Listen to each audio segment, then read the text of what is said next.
If you travel around with your technology, maybe you study at school, maybe you're a teacher, maybe you go to coffee shops to do some work, then you may have seen my previous video where I talk about what I bring with me in this bag here. Things that make my life a lot easier and make sure that I can stay productive. Well, in that video, I talked about how this bag was also another bag that I carry around with me. And this is a little bit of a larger bag. It's got some things in here that are kind of all on one theme, but I want to go through it and share it with you because I think if you had the combination of these two bags with you, you're going to cover all bases when it comes to teaching, learning, and being able to be productive with your mobile devices. So let's dig into this bag and I'll show you what I carry in this one that really helps me stay productive no matter where I am. This bag is really all about connectivity. So a lot of the items in this bag are basically cables, but there's some unique things in here that I think you'll find are super useful, especially if you do presentations, if you're teaching,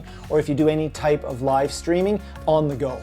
They're very useful. There's a couple of interesting ones in here, plus of course some old-time favorites. Let's take a look. So the first thing I have in this bag is my heavier battery pack. So I talked about this in the previous video, but I can plug in this battery pack. It gives me USB-C and USB charging, and it allows me to both be plugged in as well as use it as a battery.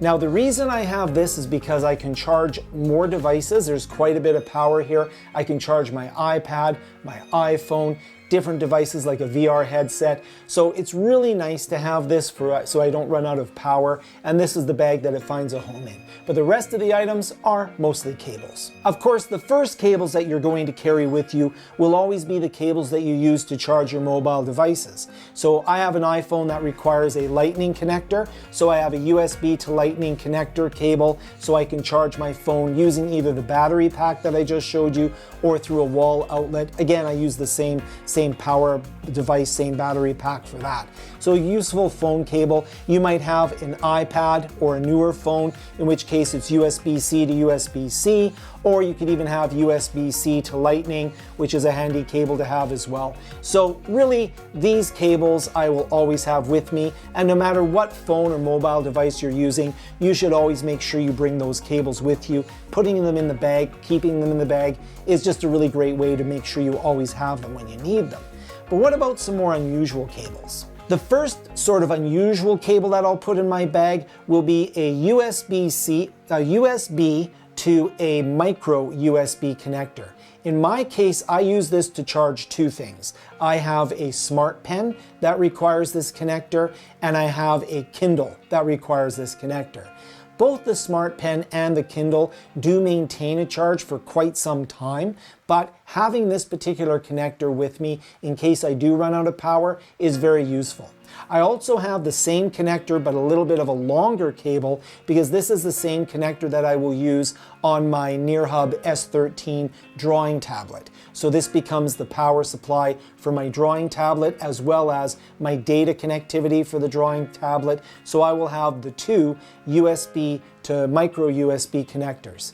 Now we also have some other unusual cables that you might not think about bringing, or upgrades to the cables that I think are super useful. The first upgrade cable I usually bring is this USB-C to USB-C, and it's very important that this is rated for 100 watts. The reason I like this particular cable is, one, it does give me a little bit more length for the cable.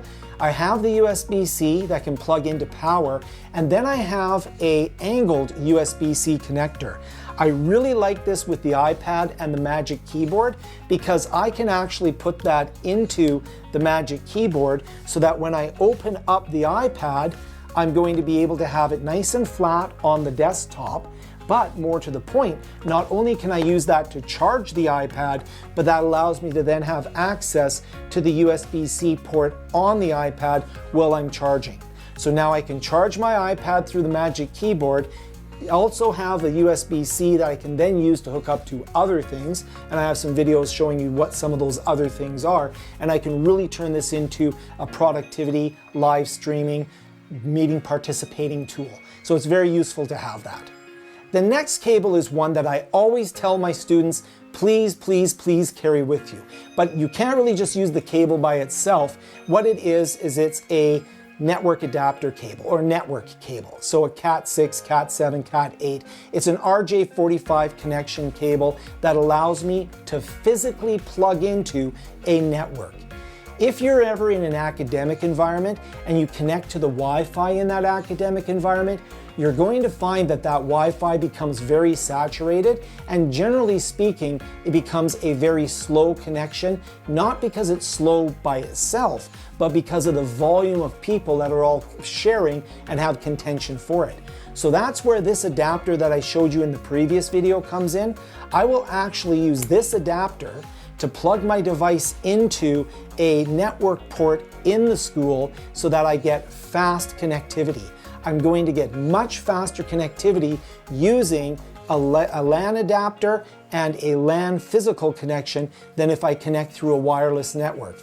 Yes, it means that I do have to carry a cable and an adapter with me, but I've seen download speeds that can be 10, 15, 20 times faster than fighting for bandwidth on the Wi-Fi. So that's the first of the sort of secret cables that you can bring with you that can make your life a lot easier.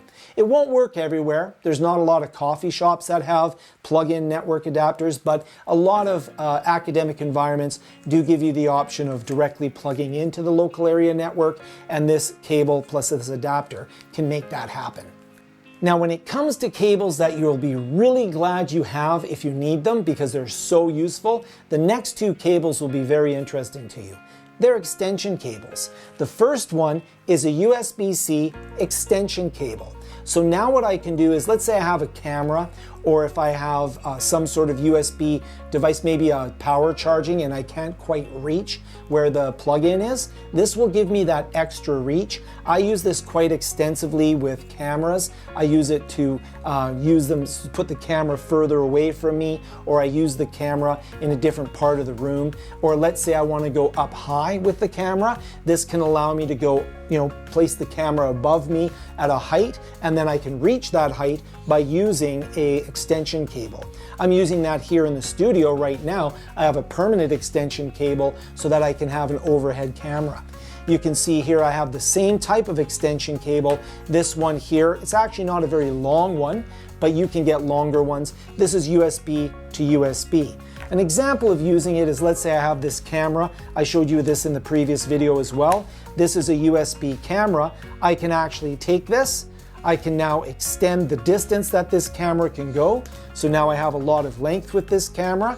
And if I want, I can actually make this into a USB-C camera connection. So I can actually connect this into my iPad, for example, and I can put a third camera on my iPad. I have a video on that as well. So if you want to put a third camera on your iPad, check out the video. I'll link it at the end of this one.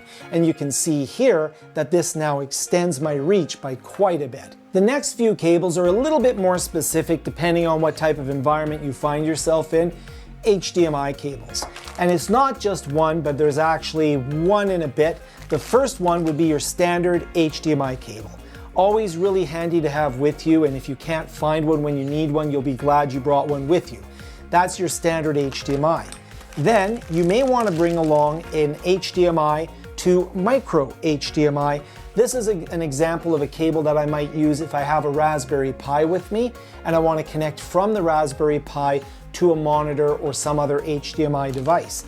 Then there's also mini HDMI. I don't bring a separate cable for that. For that I have an adapter, so I can take my HDMI cable and then I can have HDMI to mini HDMI. So there's micro HDMI, there's mini HDMI, and there's regular old HDMI. A little bit of a hassle, but it depends on the devices you're using. So for example, a Raspberry Pi has the micro HDMI. Sometimes a portable monitor that I use will have the mini HDMI, and then of course regular old HDMI. One of the things that this can be very useful for is a capture card, which I showed in my last video. I have a few videos where I show you the capture card. So what I can do is I can connect my HDMI cable into my capture card, USB-C or USB. I often use the USB-C. And then what I can do is have HDMI out, say for example, on a laptop or on a Mac Mini or on a Nintendo Switch, whatever device can provide HDMI signal can be captured by this card. This can be connected into my iPad, and then my iPad can act as a second monitor. I have a few videos here on the channel where I show you how to use an iPad as a second monitor. There's a piece of software that you run, but it's not going to work unless you have the HDMI cable and the HDMI capture card. So those videos you can watch on your own. So these are a lot of the different cables that I carry with me in my cable bag. You may see that some of them are a bit much. Maybe there's too many cables. Maybe there's a cable that you carry that you think I should carry as well. I do actually also have a couple of cables here. This is a proprietary cable for my watch, my Garmin watch. This here is a proprietary cable for my, my AI recording device. So I do have a few proprietary cables, but I wouldn't put those in every bag out there. I would say that you need to know what devices you're likely to use on a regular basis, and just make sure you have the cables with you. Hopefully a few of the tricks in this video will be useful to you. For example, if you have the option, use a physical LAN cable to connect to a network in an academic environment. You're going to find much better internet speeds. Hopefully, if you have an external monitor, or if you want to use your iPad as a monitor, the HDMI cable will come into play. And each of course, the phone charging cables, very important. So that's my cable bag. And the key to that also is to have that puck, that power puck, either that you can plug in or that you can plug in and that acts as a battery. I'll link to everything below. But let me know, what cables do you carry with you on a regular basis and why, and how have they benefited you?